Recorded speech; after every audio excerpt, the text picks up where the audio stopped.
Imagine being a full-time college student while also working a full-time job. Sounds strenuous, right? Well, that's essentially the life of a college athlete, yet despite the time commitment, many still find a way not only to perform, but to excel in the classroom. There are some keys to managing the workload.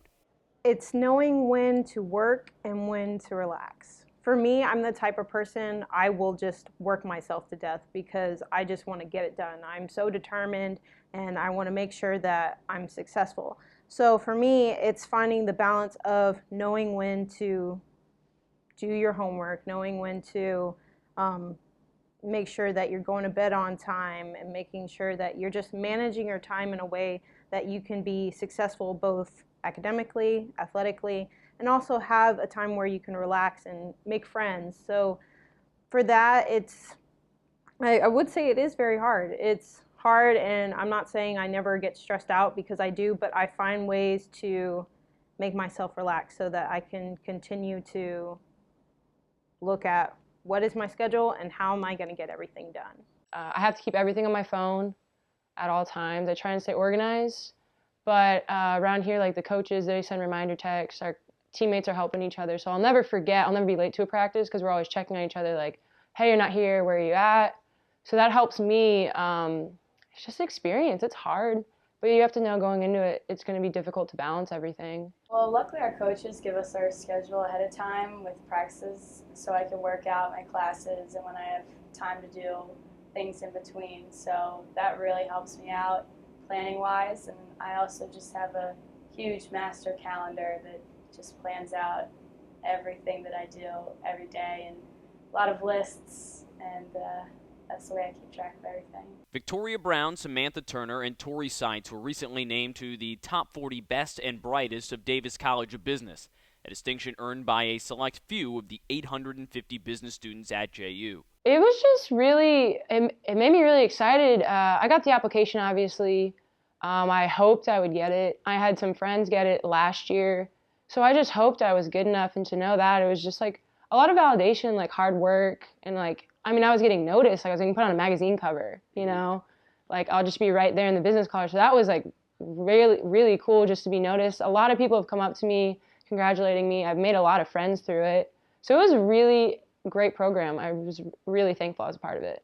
Well, I remember walking into DCOB my freshman year, and I saw they have a little projector when you walk in straight into the building, and it was showing different people's pictures, and I was like, who are these people? And I looked, and it was the top 40. So for me, I kind of always wanted to be in that, just because I'm the type of person, I want to be the best. And even if someone is doing better than me, that just makes me want to push to work harder, or just be where they are. Because for me, I think I want to be successful, and if I'm not successful, it kind of upsets me just a little bit. I was excited. There was a girl on our team last year, Alexandra Hoffman, who had the same recognition, and I'd always wanted to do that too. So when I got it this year, I was very excited about it. Yeah, it definitely set a great tone for my spring semester as a senior. In the process of earning that distinction, Victoria and Samantha have learned the importance of building relationships. Honestly, I saw a lot through softball, and I saw a lot in some internships that I've done. I think the best way for a company to succeed is to invest in their people, because that's really where you get your results. I'm actually trying to intern for Southwest this summer, and they're really big on that, is giving back to their people, and just focusing on more as a person and not an employee. Because I see that's how I get the best results is if I feel like I'm a person, then I want to work harder for you. And I love softball, it's what I do, but if I don't feel comfortable, if I don't feel wanted, then I don't want to be here. But if I feel like this is my family, I want to come in and I want to work really hard. If you know how people are, where their motives, their perspectives, what they like, what they don't like, that's what really helps sell a product. So why I really want to look at consumer behavior, because not only does it apply in business, but it also applies in everyday life. You have to understand people in order to be able to work with them, in order to be able to talk to them, being able to reach them in a way that you can communicate and get things done.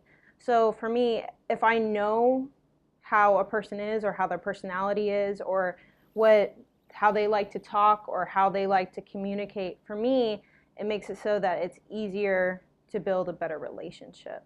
While they are still in school, they strive to set examples to the underclassmen in hopes that they follow in their footsteps. I think anytime somebody on our team, makes a big academic achievement, it's, our coaches announce it and everyone knows about it. Girls will come up and ask me some class questions for sure, but like every camp we work, I try and talk about scheduling and time management and balancing it. I think the girls on the team see like, oh, we can succeed academically. Like we don't need to be like bogged down and like make an excuse that we're athletes, so I don't need that, because our coaches do hold us to a higher standard for sure, and we do need to excel in the classroom as well as on the field. The classroom success has also helped Samantha in the athletic realm. Knowing how people react and how they are, seeing how they react when it comes to if they're doing well or if they're not doing well, because you can ultimately help one of your teammates perform better. Like I know with some of our teammates, they don't deal well with like negative criticism, so sometimes you have to go up to them and say, you're doing well, and just giving them positive reinforcement so that they feel like, even though maybe someone says I'm not doing well, they still believe in themselves. Tori has found plenty of similarities between sports and business. Anywhere where I can move up, that's really something that I look for when looking for a job. Is I want the option of being able to advance in employment, and I think that comes from me always being competitive, being on a team.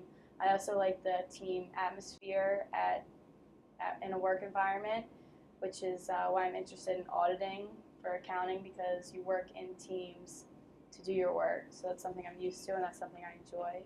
Where will their pursuits take them after college? I last week signed with PricewaterhouseCoopers, which is one of the big 4 accounting firms. So as of right now, that's where I'm headed in the accounting field. But eventually, I'd like to get into some nonprofit accounting. I helped start a nonprofit with a real estate development company last summer, and that's something that I would eventually like to get back into.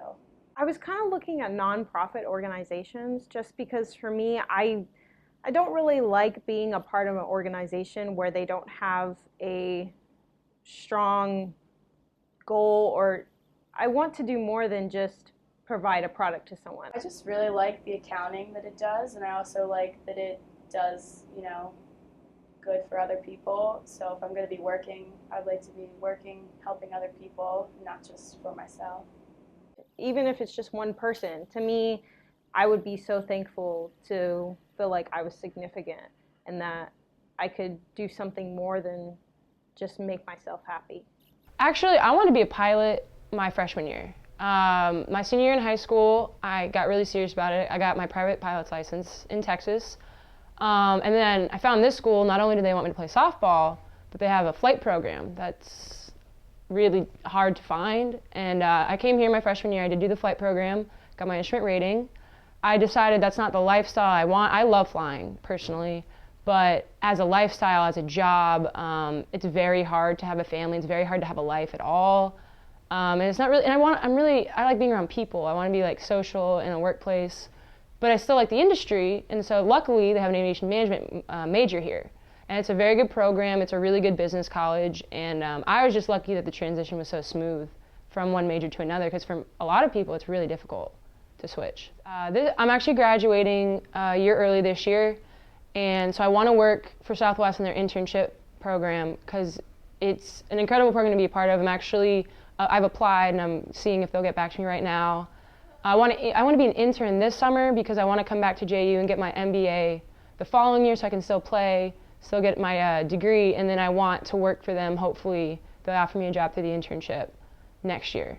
But obviously, who knows, but I hope it works out.